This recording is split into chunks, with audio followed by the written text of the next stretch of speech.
Hi my dear students, তোমাদের কথা দিয়েছিলাম তোমাদের জন্য কিছু সাজেশান ভিডিও নিয়ে আসবো ক্লাস 8-এর।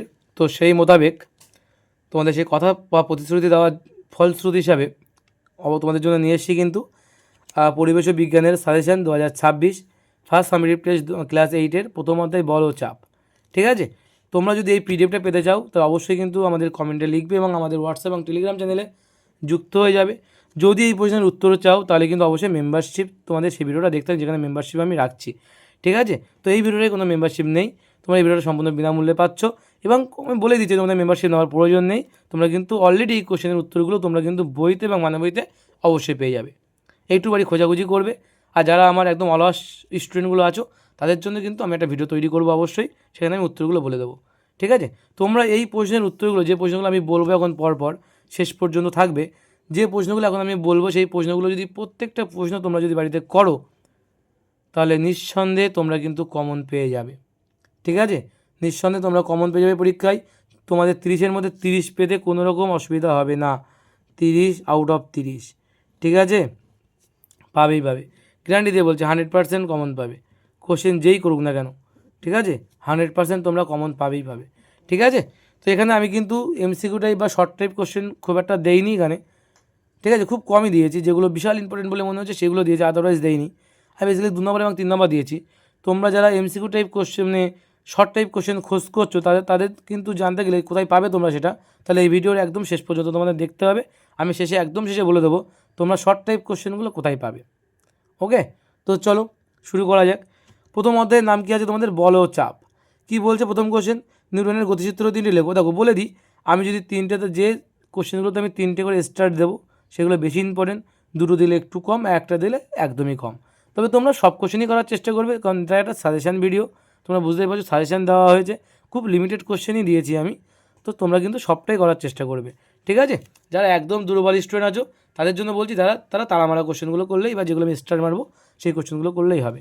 ঠিক আছে, তো চলো শুরু করছি। পরিবেশ ও বিজ্ঞান suggestion 2026 first summative test class 8-এর প্রথম চ্যাপ্টার বল ও চাপ। বলছে নিউটনের গতিসূত্র 3টি লেখো। ঠিক আছে, এটা একটা দ্বারা মারো। 1 নিউটন বলতে কী বোঝো? এটা 3টে দ্বারা মারো। বলছে 1 কেজি ভরের কোনো বস্তুকে পৃথিবী কত বলে নিজের কেন্দ্রের দিকে আকর্ষণ করে? তোমরা জানো এটা উত্তর কত হবে? 9.8 নিউটন, তাই তো? এই কোশ্চেনে 3টে দ্বারা মারবে। বলছে অভিকর্ষ বল কাকে বলে? ঠিক আছে, এই কোশ্চেনটা অভিকর্ষ বল কাকে বলে মোটামুটি ইম্পর্টেন্ট কোশ্চেন। ঠিক আছে, তবে ঘর্ষণ বল কাকে বলে, ঘর্ষণ বল কীভাবে সৃষ্টি হয়, এটা আরও বেশি ইম্পর্টেন্ট। ঠিক আছে, 2টো দ্বারা মারো, এটাই একটা দ্বারা মারলে হবে। বলছে স্থির অবস্থার ঘর্ষণ এবং গতিশীল অবস্থার বা গতি অবস্থার ঘর্ষণ কাকে বলে? এটা 2টো দ্বারা মারো। ঘনত্ব কাকে বলে, জলের ঘনত্ব কত? ঘনত্ব কাকে বলে, একটা দ্বারা মারো।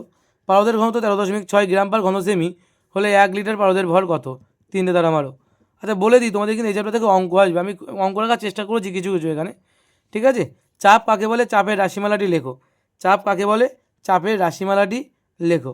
এটা কিন্তু তোমরা 2টো দ্বারা মারতে পারো, কারণ চাপের রাশিমালা থেকে চাপের ওপর অঙ্কটা আমার কাছে বেশি ইম্পর্টেন্ট বলে মনে হচ্ছে তোমাদের জন্য। তার জন্য আমি তোকে পরে অঙ্কও দিয়েছি, 2টো অঙ্ক দিয়েছি। যে একটি গামলায় 10 কেজি জল আছে, গামলাটির মেঝের ক্ষেত্রফল 0.25 বর্গমিটার হলে গামলাটির তলদেশের উপর জল যে চাপ দেয় তার পরিমাণ কত? ঠিক আছে, তো এই কোশ্চেনে 3টে দ্বারা মারো। বলছে 10 কেজি ভরের কোনো বস্তুকে পৃথিবী কত ডাইন বল দিয়ে টানে? ভালো করে দেখবে, কেজি বলা আছে, ডাইন চাইছে। ঠিক আছে, অঙ্কটা বাড়িতে করবে, করে কমেন্টে কিন্তু উত্তর লিখে দেবে, যে দাগ নাম্বারতে উত্তরগুলো লিখে দেবে, কার কত উত্তর আসে বলবে। যার যেটা হবে না আমি সেটা উত্তর বলে দেবো। এ বর্গমিটার ক্ষেত্রফলে 1 কেজি জলের বদল কত চাপ প্রয়োগ করে? ঠিক আছে, আগেরটাও 3টে দ্বারা মারো, এটাকেও 3টে দ্বারা মারো। ঠিক আছে, বলছে কোনো স্থানে তরলের চাপ সব দিকে ড্যাশভাবে ক্রিয়া করে, সমানভাবে ক্রিয়া করে। এটা একটা শর্ট টাইপ কোশ্চেন আমি রাখার চেষ্টা করেছি। কোনো স্থানে তরলের চাপ কোন কোন বিষয়ের উপর নির্ভর করে? এটাই 2টো দ্বারা মারো। ঠিক আছে, পোলাপাতা কাকে বলা হয়? 3টে দ্বারা মারতে পারো। আর্কিমিডিসের নীতি 3টে দ্বারা মারো। আর ভাষণের, আচ্ছা সেটা হবে সাম্য অবস্থায় ভাষণের শর্তগুলি। ঠিক আছে, সাম্য অবস্থা কথাটা লেখা নেই এখানে, সাম্য অবস্থায় ভাষণের শর্তগুলি লেখো। এটা হবে 3টে দ্বারা, 2টো দ্বারা মারো এটাই। ঠিক আছে, তারপরে দেখো পরের চ্যাপ্টারে কী বলেছে? স্পর্শ ছাড়া ক্রিয়াশীল বল। ঠিক আছে, স্পর্শ ছাড়া ক্রিয়াশীল বল। তোমরা যারা এই পিডিএফ পেতে যাও তারা অবশ্যই আমাদের টেলিগ্রাম চ্যানেলে কিন্তু যুক্ত হয়ে যাবে, বারবারই বলছি, ডিসক্রিপশনে দেখো লিঙ্ক দেওয়া আছে। বলছে দ্বিতীয় অধ্যায় কী বলছে? স্পর্শ ছাড়া ক্রিয়াশীল বল। বলছে গাণিতিক রূপসহ নিউটনের মহাসূত্রটি লেখো। এটা ইম্পর্টেন্ট একটা প্রশ্ন। এসআইতে জি এর মান কত? এটাও কিন্তু ইম্পর্টেন্ট প্রশ্ন। ঠিক আছে, মুক্তিবেগ কাকে বলে? মুক্তিবেগ কাকে বলে? 2টো দ্বারা মারতে পারো। বলছে অভিকর্ষ ত্বরণ বলতে কী বোঝো? অভিকর্ষ ত্বরণের মান বস্তুর ভর নিরপেক্ষ হবে। এটা বস্তুর ভর নিরপেক্ষতা প্রমাণ করো। এর দ্বিতীয় পার্টটা কোশ্চেনটা পুরো ইম্পর্টেন্ট বেশি। পৃথিবীর গড় অভিকর্ষ ত্বরণ চাঁদের গড় অভিকর্ষ ত্বরণ পৃথিবীর গড় অভিকর্ষ ত্বরণের কত গুণ? এটা ইম্পর্টেন্ট কোশ্চেন। এর উপর অঙ্কও কিন্তু আসতে পারে, ঠিক আছে? এর উপর কিন্তু অঙ্কও আসতে পারে। পতনশীল বস্তু কাকে বলে, যে এটা পড়ে রাখবে জাস্ট, যে অবাধে পতনশীল বস্তুর ক্ষেত্রে গ্যালিলিও সূত্র 3টি লেখো। এই গ্যালিলিও সূত্র 3টি কিন্তু খুব গুরুত্বপূর্ণ। গাণিতিক রূপসহ কুলম্বের সূত্রটি লেখো, এটা দুটো দ্বারা আমারও, এটা ইম্পর্টেন্ট। সমজাতীয় আদান পরস্পরকে ড্যাশ করে এবং ভিন্ন জাতীয় আদান পরস্পরকে ড্যাশ করে। জানো তোমরা সমজাতীয় আদান বিকর্ষণ করে আর ভিন্ন জাতীয় আদান পরস্পরকে আকর্ষণ করে। এটা শর্ট টাইপ কোশ্চেন দেওয়ার চেষ্টা করেছি, ঠিক আছে? তোমরা আশা করি করতে পারবে। বলছে যে একডাইন বল বলতে কী বোঝো? কী বলছে? একডাইন বল বলতে কী বোঝো? একটা দ্বারা মারো। আদানের এসআই এবং সিজি একক কী হবে? দুটো দ্বারা মারো। এক ইস্যু আদান বলতে কী বোঝো? এটাও দুটো দ্বারা মারো। পরমাণু নিস্তরিত হয় কেন? এটাই 3টে দ্বারা মারো। বলছে প্লাস্টিকের চিরুনি দিয়ে শীতকালে কোনো শুকনো মাথায় চুল আঁচড়ানোর পর তার নিস্তরিত কাগজের টুকরোকে আকর্ষণ করে কেন? এই ধরনের প্রশ্নগুলো কিন্তু খুব গুরুত্বপূর্ণ হয়ে থাকে। তড়িতাবেশ কাকে বলে? একটা দ্বারা মারতে হবে। স্থিতিতড়িৎ বল একটা দ্বারা মারতে হবে, ঠিক আছে? তারপরে দেখো পদার্থের প্রকৃতি বলে যে চ্যাপ্টারটা আছে তোমাদের সেটা দিয়েছি। বলছে পদার্থের চতুর্থ অবস্থাকে কী বলা হয়? উত্তর আছে, পাশে দেওয়া আছে প্লাজমা। পদার্থের ভৌত রাসায়নিক ধর্মের 3টি বৈশিষ্ট্য লেখো, এটা কিন্তু দুটো দ্বারা মারবে তোমরা, ঠিক আছে? পচা ডিমের গন্ধযুক্ত গ্যাসের নাম কি? তোমরা জানো হাইড্রোজেন সালফাইড, ঠিক আছে? 3টে দ্বারা মারো এটাই। আচ্ছা, এটা কিন্তু ইম্পর্টেন্ট কোশ্চেন, উত্তর বলা আছে বলে তালা মারতে ভুলে গেলাম। বলছে সাধারণত ধাতু তাপ ও তড়িতের সুপরিবাহী হয় কেন? ঠিক আছে, সাধারণত ধাতু তাপ ও তড়িতের সুপরিবাহী হয় কেন? এটা দুটো দ্বারা মারলাম। বলছে কপার সালফেটের জলীয় দ্রবণে লোহার টুকরো যোগ করলে কী করবে? সমীকরণ সহ লেখো, এটাই 3টে স্টার মারো, ঠিক আছে? লঘু অ্যাসিডের সঙ্গে অ্যালুমিনিয়াম বিক্রিয়ায় কী উৎপন্ন হয়? একটা। এটা গ্যাস জারে বর্ণহীন নাইট্রিক অক্সাইড গ্যাস আছে, গ্যাস জারের মুখ খুললে দেখা যাবে বাদামি বর্ণের গ্যাস নির্গত হচ্ছে, ঘটনাটি ব্যাখ্যা করো। এটাই দুটো দ্বারা মারতে হবে। যে রক্ত জমাট বাঁধতে এবং পেশি সংকোচনে কোন আয়ন ব্যবহার করা হয়? উত্তর দেওয়া হচ্ছে Ca2+ আয়ন। এই মাথার কাছে 2+ হবে কিন্তু, হ্যাঁ, দুটো দ্বারা মারতে হবে এটাই। বলছে কোন শারীরবৃত্তীয় কাজে Ab2+ আয়ন সাহায্য করে? এটাও কিন্তু ইম্পর্টেন্ট, শর্ট টাইপ কোশ্চেন, এগুলো কিন্তু শর্ট টাইপ কোশ্চেন রাখার চেষ্টা করেছি। কীভাবে আর্সেনিক এবং ক্যাডমিয়াম মানবদেহে প্রবেশ করে? এটা 3টে দ্বারা মারো, ঠিক আছে? তারপরে কি বলেছে? পদার্থের গঠন এবং ধর্ম। কি বলছে দেখো, পদার্থের গঠন ধর্মে ডাল্টনের পরমাণুবাদের মূল তত্ত্ব বা তথ্যগুলি লেখো। তথ্য হবে না, তত্ত্ব হবে। 3টে দ্বারা মারো, এটা ইম্পর্টেন্ট কোশ্চেন। রাদারফোর্ডের পরমাণু মডেলের মূল স্বীকার্যগুলি লেখো, এটাও 3টে দ্বারা মারো। পরমাণু কাকে বলা হয়? দরকার নেই। আইসোটোপ, আইসোবার এবং আইসোটোন কি উদাহরণসহ বুঝিয়ে দাও, এটা ইম্পর্টেন্ট কোশ্চেন, ঠিক আছে? এটা ইম্পর্টেন্ট কিন্তু লাস্টের পার্টটা।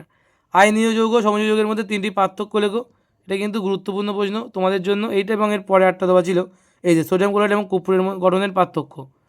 এই দুটো কোশ্চেন কিন্তু খুব গুরুত্বপূর্ণ, ঠিক আছে? আর দুটো কী আছে? অ্যামোনিয়া অণুর গঠন, এটা ইম্পর্টেন্ট। আর সংকেত লেখো অ্যালুমিনিয়াম সালফেট, একটা দ্বারা মারো, এটা দুটো দ্বারা মারো, ঠিক আছে? নেক্সট দেখো কী বলেছে? জীবদেহের গঠন, জীবনবিজ্ঞানের কোশ্চেন। জীবদেহের গঠনগত কার্যগত ক্ষুদ্রতম এককে কী বলা হয়? ঠিক আছে, তোমরা জানো একে কী বলা হয়, তাই তো?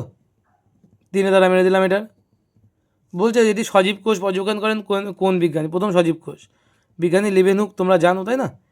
বলছে ইলেকট্রন অনুবীক্ষণ যন্ত্রের 2টি বৈশিষ্ট্য ও একটি ভূমিকা লেখো, এটা 3টে দ্বারা মারো, বড় কোশ্চেন হিসাবে। যৌগিক আলোক অনুবীক্ষণ যন্ত্রে কোন ধরনের লেন্স ব্যবহার করা হয়? তো 2 রকম লেন্স বইতে লেখা আছে, দেখবা, ঠিক আছে? এটা করবে। রড কোষ এবং কোন কোষের একটি করে কাজ লেখো, 1+1 2 নম্বরের কোশ্চেন থাকতে পারে এটা, ঠিক আছে? লোহিত রক্তকণিকার 2টি গঠনগত বৈশিষ্ট্য লেখো, ইয়ার একটি কাজ লেখো, ঠিক আছে? দুটো দ্বারা মারো এটাই। বলছে স্নায়ু কোষের 2টি বৈশিষ্ট্য লেখো, এটাও দুটো দ্বারা মারো, ঠিক আছে? জীবদেহ গঠনের ধাপগুলি লেখো, জীবদেহ গঠনের ধাপগুলি লেখো, 3টে দ্বারা মারো এটাই। ভাজক কলা 2টি বৈশিষ্ট্য এবং একটি কাজ, 3টে দ্বারা মারো এটাই। বলছে আবরণী কলা 2টি বৈশিষ্ট্য একটি কাজ, এটাও 3টে দ্বারা মারো। নিউক্লিয়াস কি? এটা অতটা ইম্পর্টেন্ট নয়, কিন্তু এর পরেটা ইম্পর্টেন্ট। ইয়ার একটা পরিষ্কার চিত্র অঙ্কন করে নিম্নলিখিত অংশগুলি চিহ্নিত করো। কী কী? নিউক্লিয় পর্দা, ক্রোমাটিন জালিকা, নিউক্লিওলাস, রাইবোজোম, এন্ডোপ্লাজমীয় জালিকা। এই কোশ্চেনে কিন্তু মারাত্মক ইম্পর্টেন্ট কোশ্চেন, ঠিক আছে? আচ্ছা বলে দিই এখানেই, এছাড়াও তোমাদের আরও 2-3টে চিত্র তোমাদের করতে হবে। 1 নম্বর মাইটোকন্ড্রিয়া করতে হবে তোমাদের, তারপর 2 নম্বর হচ্ছে কী করতে হবে? মাইটোকন্ড্রিয়া করবে, একটা উদ্ভিদ কোষ করবে আর প্রাণী কোষ করবে। কী কী করবে? মাইটোকন্ড্রিয়া,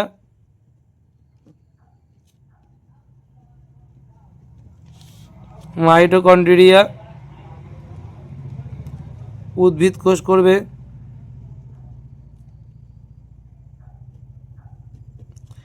আর প্রাণী কোষ, ঠিক আছে? এদের এই তিনটের কিন্তু গঠন চিত্র তোমাদের কিন্তু অঙ্কন করতে হবে। এই তিনটে কী কী বললাম, একটা বললাম নিউক্লিয়াস, একটা বলেছি নিউক্লিয়াস, মাইটোকন্ড্রিয়া, উদ্ভিদ কোষ আর প্রাণী কোষ।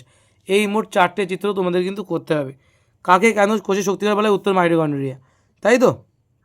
আচ্ছা, প্রোক্যারিওটিক এবং ইউক্যারিওটিক কোষের দুটি পার্থক্য লেখো, এটা ইম্পর্টেন্ট কোশ্চেন। তারপরে বলেছে কাকে কোষে কেন কোষে শক্তিকর বলা হয়? একটা এক্সট্রা মারো। কাকে কেন প্রোটিন ফ্যাক্টরি বলা হয়? একটা এক্সট্রা মারো। কাকে কেন আত্মঘাতী তলি বলা হয়? একটা এক্সট্রা মারো। সেন্ট্রোজোমের একটি কাজ লেখো, এটা 2টো স্টার মারো, ঠিক আছে? প্রাইমোরিয়াল ইউট্রিকল, এটা 3টে স্টার মারো। প্রাইমোরিয়াল ইউট্রিকলটা মাঝে মাঝে আসে। বলে প্লাস্টিড কয় প্রকার ও কী কী, প্রত্যেক প্রকার একটি করে কাজ লেখো। এখান থেকে একটা প্রশ্ন তোমাদের আসতে পারে। ক্রোমোপ্লাস্টিডটা বেশি করে ইম্পর্টেন্ট, ঠিক আছে? খুব শুকনো এবং ঠান্ডা পরিবেশে বসবাসকারী প্রাণীদের কোষে কোন প্রোটিন থাকে? এটা শর্ট কোশ্চেন টাইপ কোশ্চেন দিয়েছি। অ্যান্টিফ্রিজ থাকে। মেসোজোমের কাজ কী, ঠিক আছে? তো এটাও কিন্তু করবে, মেসোজোমের কাজটা শ্বসনে সাহায্য করে, ঠিক আছে? এই যে কোশ্চেনগুলো বললাম, এই ছিল ক্লাস 8-এর কিন্তু সাজেশান ভিডিও। তোমরা বুঝতে পারছো এর মধ্যে অনেক ইম্পর্টেন্ট কোশ্চেন আছে। এখানে আমি অনেকগুলো কোশ্চেন কিন্তু 3টে করে স্টার মেরেছি।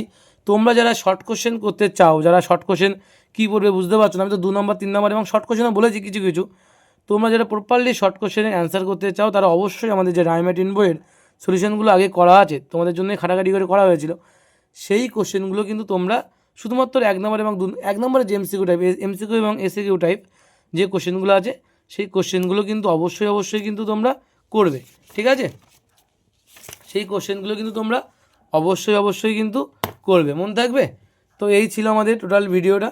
তোমরা সেখান থেকে কিন্তু তোমরা এমসিকিউ কমন পেয়ে যাবে, ঠিক আছে? এমসিকিউ ওখান থেকে তোমরা কমন পেয়ে যাবে রাইমেটিন বই করলে।